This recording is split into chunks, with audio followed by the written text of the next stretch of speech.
033086000072।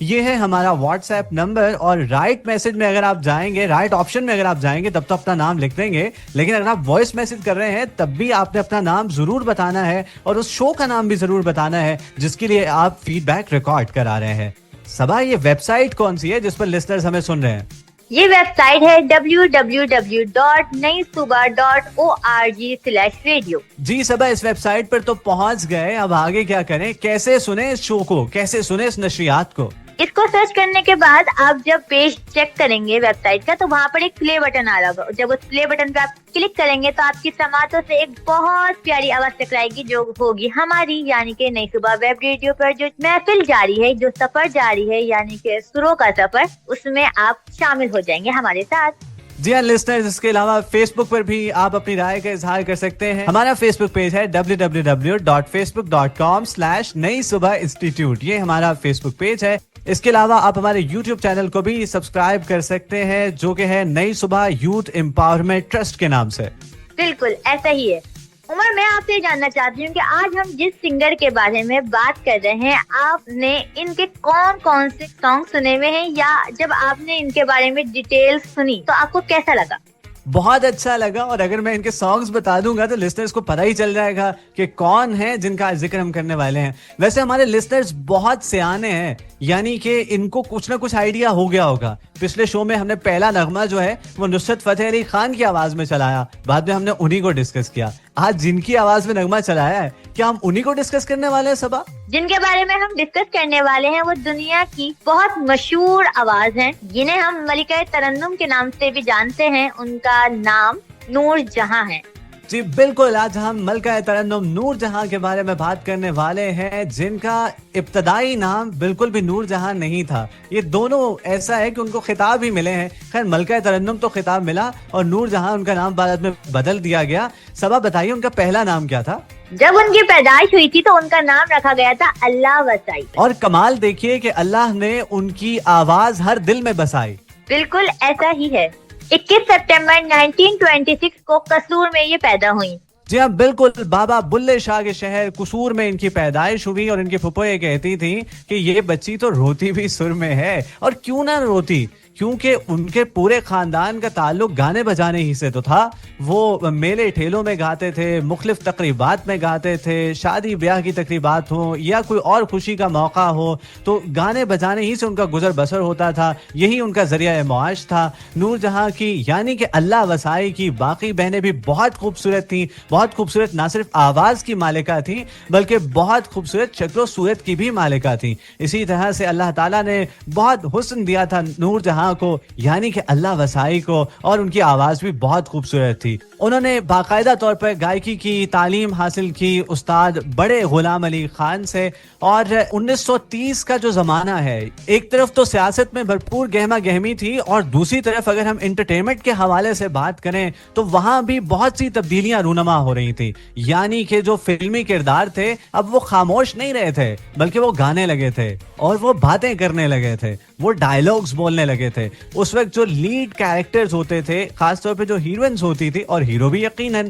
لیکن ہیروئنز جو ہوتی تھی وہ گاتی بھی تھی. اور نور جہاں نہ صرف خوبصورت گاتی تھی بلکہ خوبصورت دکھتی تھی اور خوبصورت اداکاری بھی کرتی تھی. اس لیے اس وقت کلکتہ اور بمبئی میں مختلف فلمیں شوٹ کی جاتی تھی, تو ان کے خاندان نے بھی کلکتہ ہی کا رخ کیا. وہاں پٹیال گھرانے سے سر اور سنگیت سے بھی ایک تعلق رہا, اور نور جہاں وہاں سے تعلیم حاصل کرتی رہی, وہاں ریاضت کرتی, اور وہاں پر ایز اے چائلڈ اسٹار انہوں نے سٹارٹ لیا اور وہ فلمیں کرنے لگی. لیکن صبا بتائیے کہ ان کی پہلی فلم کا نام کیا تھا جس میں وہ بطور ہیروئن آئی؟ جی تو لسنر, ان کی پہلی فلم جسے وہ بطور ہیروئن اور بہت مشہور ہوئی وہ تھی خاندان. جی ہاں بالکل, خاندان ان کی مووی تھی جس سے وہ بہت مشہور ہو گئی, اور اس کے بعد جلد ہی ان کی شادی ہوئی شوکت رضوی سے بھی. اور 1942 سے لے کر 1947 تک انہوں نے نہ صرف بہت سی موویز کی بلکہ اس کے علاوہ گائیکی کے حوالے سے بھی انہوں نے بھرپور نام کمایا, اور وہ برے صغیر کی شہرۂ آفاق گلوکارہ بن گئی. 1947 میں وہ اپنے کیریئر کے پیک پر تھیں اور وہ لاہور آ گئیں. جب پاکستان آزاد ہوا. یاد رہے کہ ان کی پہلی فلم تو خاندان تھی جو کہ صبا نے آپ کو بتائی, لیکن پاکستان کی آزادی سے قبل ان کی آخری فلم جگنو تھی جس میں ان کے ساتھ ہیرو دلیپ کمار تھے. انہوں نے پاکستان آنے کے بعد شوکت رضوی کے ساتھ مل کر ایک اسٹوڈیو بنایا جس کا نام تھا شاہ نور. جی ہاں بالکل, شاہ نور اسٹوڈیو تھا, اور نور جہاں کا خطاب بھی ان کو اسی زمانے ہی میں ملا. اور یہ پاکستان کی ایک مشہور گلوکارہ بھی ہیں, اداکارہ بھی ہیں, اور انہوں نے ڈائریکشن بھی کی ہے. اور وہاں پر نور جہاں اسٹوڈیو ہی کے پرچم تلے جو پہلی فلم بنی پاکستان کی, بہت مشہور فلم وہ بنی اور اس کی بہت تعریفیں کی گئی. اور وہ فلم کون سی تھی صبا؟ کیا نام تھا اس کا؟ بھول گیا مجھے. اس فلم کا نام تھا چندوے. جی ہاں بالکل, چند وے اس فلم کا نام تھا, اور یہ پاکستان کی تاریخ کی سب سے مشہور فلم ثابت ہوئی. اور اس کے بعد ایک اور فلم آئی جو اس نے اس کے بھی ریکارڈ توڑ دیے, اور وہ تھی دوپٹہ. ایک طرف تو بہت شاندار فلمیں آ رہی تھی اور دوسری طرف شوکت رضوی اور نور جہاں کا تعلق کچھ خراب ہونے لگا. خیر ہمارے پاس مزید تفصیلات بھی ہیں کہ اس تعلق میں کیا کیا پریشانیاں انہیں فیس کرنی پڑی, لیکن چونکہ یہ ان کا نجی معاملہ ہے اس لیے ہم اس کو زیادہ ڈسکس نہیں کرتے. ہم ایک اور معاملے کو ڈسکس کر لیتے ہیں جو ان کا بالکل بھی نجی معاملہ نہیں ہے. وہ کہاں پر پیش آیا, وہ کس یونیورسٹی میں پیش آیا؟ صبا کچھ بتائیے. وہ پنجاب یونیورسٹی میں پیش آیا تھا, اور یہ مجھے بڑا زبردست لگا تھا. آپ لوگوں کو سن کے بھی بہت مزہ آئے گا, اور آپ کو اس چیز سے میرے خیال سے یہ سیکھ ملے گی کہ آپ جو کہتے ہو آپ کو اس پہ ڈٹ جانا چاہیے, اور یہ چیز میں نے آج ان سے سیکھ لی ہے. جی بالکل صبا ایسے ہی ہے. پنجاب یونیورسٹی میں سیلاب زدگان کے لیے فنڈ ریزنگ کے حوالے سے ایک پروگرام تھا, اور نور جہاں سے بھی ریکویسٹ کی گئی جس کی وجہ سے یہ وہاں تشریف لائیں, اور وہاں ان سے پوچھا گیا کہ آپ کون سا گانا گنگنائیں گی. تو انہوں نے کہا کہ مجھ سے پہلی سی محبت میرے محبوب نہ مان. یہ فیض احمد فیض کی لکھی ہوئی غزل ہے. ان دنوں فیض احمد جو ہے وہ کچھ پریشانیوں میں ڈوبے ہوئے تھے, پریشانیوں کا شکار تھے. ان کو حکومت نے پابند سلاسل کر رکھا تھا کیونکہ حکومت ان کی شاعری سے, ان کی سیاست سے بہت تنگ تھی. اور ایک سرکاری ایونٹ میں ایسے کیسے ہو سکتا تھا کہ ان کو اجازت دے دی جائے کہ آپ انہی کی غزل گا دیجئے, جس کی وجہ سے جو آرگنائزر ہے وہ پریشان ہو گئے, اور انہوں نے ریکویسٹ کی میڈم سے کہ آپ کچھ اور گا لیجئے. انہوں نے کہا کہ میں نے پیسے تو لیے نہیں ہیں اس ایونٹ میں پرفارم کرنے کے, اس لیے جو میرے جی میں آئے گا میں وہ پرفارم کروں گی, نہیں تو نہیں کروں گی. اس پر وہ پریشان ہو گئے کہ یوں تو آڈینس ناراض ہو جائے گی, اور اگر انہوں نے یہ گا دیا تو پھر حکومت ناراض ہو جائے گی. لیکن آخر فیصلہ یہی ہوا کہ جو ان کے جی میں آئے وہ پرفارم کر دیجئے. اچھا صبا, اس کے علاوہ یہ ہے ریڈیو پر لائیو نشر ہو رہی تھی وہ تمام تر تقریب, اور یہ تقریب جو ہے وہ حیدرآباد جیل میں فیض احمد فیض بھی ریڈیو پر سن رہے تھے, اور ان کے ساتھ باقی قیدی بھی موجود تھے. اور جب یہ غزل گائی گئی مجھ سے پہلی سی محبت میرے محبوب نہ مان, تو یہ فیض احمد فیض نے سنی, اور جو ہی یہ ختم ہوئی تو انہوں نے جیل میں زندہ آباد کا نعرہ بلند کیا. میرا خیال ہے کہ ہمیں یہی غزل سن لینی چاہیے ایک میوزیکل بریک پہ جا کے. آپ کا کیا خیال ہے عمر؟ آج آپ کو بہت اچھے اچھے خیال آ رہے ہیں. ٹھیک ہے, یہ بھی بہت اچھا خیال ہے, اس پر عمل کرتے ہیں. تو سنتے رہیے نئی صبح ویب ریڈیو, اور آپ کے لیے ہم پلے کر رہے ہیں مجھ سے پہلی سی محبت میرے محبوب نہ مان. Stay tune. Welcome back listeners, آپ سن رہے ہیں شو سروں کا سفر صبا اور عمر کے ساتھ. مجھے تو یہ غزل سن کے بہت مزہ آیا. آپ لوگ اپنے فیڈ بیک کے ذریعے بتائیں کہ آپ کو کیسا لگا, اور ہم جلدی سے اپنی آگے داستان کی طرف چلتے ہیں, کئی ٹائم ختم نہ ہو جائے. جی بالکل ایسے ہی ہے, اور واقعی آپ نے درست جانب اشارہ کیا. وقت کم مقابلہ سخت ہے, جلدی جلدی بتاتے ہیں. کچھ ان کی نجی زندگی پر ہم روشنی ڈالتے ہیں, جیسے کہ بتایا کہ شوکت رضوی کے ساتھ ان کے تعلقات کچھ خراب ہو گئے. شوکت رضوی سے ان کے 3 بچے تھے, جس میں 2 بیٹے جن کا نام اکبر اور اصغر, اور ان کی بیٹی کا نام تھا ذل ہما, اور ان کا تعلق ٹوٹ گیا. اور اس کے بعد 1959 میں انہوں نے اپنی دوسری شادی کی, جو کہ انہوں نے لاہور کے ایک ایکٹر تھے جن کا نام تھا اعجاز دورانی, ان سے شادی کی. اور ان سے ان کی 3 بیٹیاں تھیں, جن میں سے ایک بیٹی ٹینا تھی. اس کے علاوہ ان کی بیٹیوں کا نام شازیہ اور ندا ہے. تو یہ ان کی کچھ نجی زندگی ہے. ایک اور ان کی شادی ہوئی, اور اس کا واقعہ بڑا ہی مزیدار ہے کہ یوسف خان گئے ان کے پاس. وہ واقعہ بڑا ہی مزیدار ہے کہ ایک گانے پر ان کے کچھ مسائل چل رہے تھے, کچھ لڑائی ہو گئی کسی سے, اور صلح کرانے کے لیے یوسف خان گئے. وہ صلح کرانے کے لیے گئے تھے لیکن شادی کر کر لوٹے. تو یہ ایک بڑا مزے کا واقعہ ہے. 1960s میں انہوں نے فلموں کو خیر آباد کہہ دیا اور اپنے آپ کو صرف گانوں تک ہی محدود کر لیا. اس پر ان کا کہنا یہ تھا کہ میں سال میں صرف 2 یا 3 فلمیں ہی کر پاتی تھی اور ہر فلم میں زیادہ سے زیادہ 6 گانے ہوتے ہیں, اس لیے زیادہ گائیکی کا موقع نہیں ملتا تھا. لیکن انہیں گائیکی کا بہت شوق تھا, اس لیے انہوں نے اپنے آپ کو صرف فلموں تک ہی محدود کر لیا. اور پھر ذکر چھڑتا ہے 1965 کی جنگ کا, جس کی وجہ سے ہم نے اس موضوع کا انتخاب کیا ہے. جی بالکل ایسا ہی ہے, اور جیسے کہ ہم ذکر کر رہے تھے سٹارٹ میں کہ 1965 میں بزدل دشمن نے پاکستان پر حملہ کیا اور پاک فوج نے اس کے ناپاک عزائم کو مٹی میں ملا دیا اور دھول چٹا دی اس بزدل دشمن کو, اس کو گڑ گڑانے پر, گھٹنے ٹیکنے پر مجبور کر دیا. تو 1965 کی جنگ میں ایک بڑا اہم کردار ملکہ ترنم نور جہاں کا بھی ہے. کوئی ایسا مورچہ نہیں تھا, کوئی ایسی بیرک نہیں تھی جہاں پر ملکہ ترنم کے نغمے نہ گونج رہے ہوں, اور ہر جگہ پر انہی کے نغمے تھے. کہا جاتا ہے کہ ان کے نغموں نے ہتھیاروں سے بھی زیادہ کام دکھایا. اور اس وقت کے جو صدر ہیں, صدر ایوب خان, انہوں نے بھی ان کی بہت تعریف کی اور جس پر ان کو پرائیڈ آف پرفارمنس کا اعزاز بھی دیا گیا.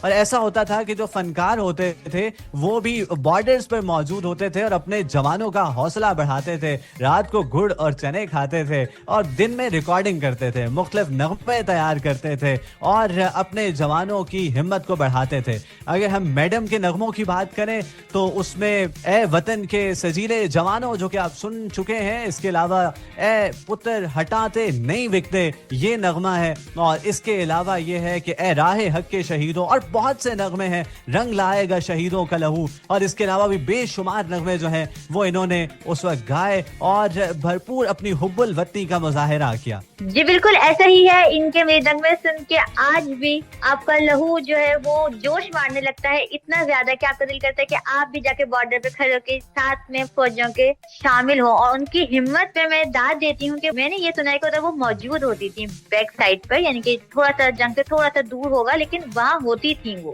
جی بالکل آپ نے ٹھیک سنا, ایسا ہی ہوتا تھا. اور جب ان تک خبر پہنچی کہ کچھ جوان جو ہیں وہ شہید ہو گئے ہیں اور اس پر ایک نغمہ صوفی تبسم نے ترتیب دیا, اے پتر ہٹاتے نہیں وکتے, اور جب انہوں نے پرفارم کیا تو سب آپ دیدہ ہو گئے اور سب رونے لگے. تو ایسا ہی ہے. اور پاکستان کے ایک صدر جنرل پرویز مشرف, اور جب میڈم نور جہاں جو ہے وہ علالت کا شکار تھی, وہ کچھ بیمار تھیں, تو پرویز مشرف ان کی عیادت کے لیے آئے اور انہوں نے کہا کہ میڈم میں نے آپ کے نغمے سن کر, آپ کے جنگی ترانے سن کر جنگ لڑی ہے. جس پر انہوں نے اپنی بیمار سی آواز میں کہا, کچھ دھیمے انداز میں کہا کہ جنرل صاحب خدا نہ کرے کبھی جنگ لگے, لیکن اگر اب بھی جنگ ہوتی ہے تو آپ مجھے اپنے سپاہیوں کے ساتھ میرے ڈھول سپاہیاں گاتے ہوئے ہی سنیں گے. خیر اس کے بعد 1971 کی جنگ میں بھی بہت اہم کردار ادا کیا میڈم نور جہاں نے. اب کچھ بات کرتے ہیں ان کی بہادری کی, وہ کس قدر بہادر تھی. ویسے تو ہم نے پنجاب یونیورسٹی کا ایک واقعہ سن ہی لیا, خیر اس کی وجہ سے ایک اور چیز آپ کو بتاتے چلیں, یاد آ گیا مجھے کہ اس کے بعد سے فیض احمد فیض نے کبھی وہ نظم نہیں سنائی ہے. ان سے جب کبھی کہا جاتا کہ وہ نظم تو سنا دیجئے, مجھ سے پہلی سی محبت میرے محبوب نہ مان, تو وہ کہتے تھے اب یہ نظم جو ہے یہ میڈم کی ہو چکی ہے, ملکہ ترنم کی ہو چکی ہے, اب جب بھی سنائیں گی وہی سنائیں گی, اب میں نہیں سناؤں گا. خیر 1971 کا ذکر ہو رہا ہے کہ اس وقت انہوں نے کراچی میں کچھ نغمے ریکارڈ کیے اور اس کے بعد وہ ریڈیو پاکستان کے ڈائریکٹر کے پاس جا پہنچی جن کا نام طاہر شاہ تھا, اور ان سے کہا کہ صدر پاکستان یحییٰ خان کو کال میں لائیے. وہ کچھ پریشان ہو گئے لیکن انہوں نے کہا کہ آپ ہمت مت ہاریے, آپ ڈریے نہیں, آپ بس کال ملا دیجیے, باقی میں سنبھال لوں گی. جیسے ہی کال ملائی گئی, پہلے وہ سیکرٹری نے اٹھائی, لیکن جب بتایا گیا کہ وہاں ملکہ ترنم بات کر رہی ہیں تو صدر صاحب خود لائن پر آ گئے اور ان سے کہا گیا, ان کو بتایا میڈم نے کہ میں نے 3 نغمے ریکارڈ کرا دیے ہیں کراچی میں, رات 8 بجے نشر کر دیے جائیں گے, آپ سن لیجیے گا. اب انہوں نے نہ صرف نغمے ریکارڈ کرنے کے متعلق بتا دیا تھا بلکہ یہ بھی بتا دیا تھا کہ رات 8 بجے نشر ہوں گے, یعنی انہوں نے ٹائم بھی فکس کر دیا تھا. اب جنگ کے دن ہوں, یعنی 1971 کی جنگ ہے, اور ایسے حالات میں 8 بجے وہ نغمے چلانا بہت مشکل تھا کیونکہ 8 بجے خبریں آن ایئر کی جاتی تھی اور جنگ کے حالات میں اور کوئی انفارمیشن کے لیے ذرائع بھی موجود نہیں تھے. نہ تو اس وقت سوشل میڈیا تھا, ٹی وی ضرور تھا, پاکستان ٹیلی ویژن 1964 میں منظر عام پر آ گیا تھا, یہاں پہ یہ کہ ریلیز ہو گیا تھا, یہاں پر یہ ہے کہ وہ مارز وجود میں آ گیا تھا, یہ سب سے مناسب لفظ ہے.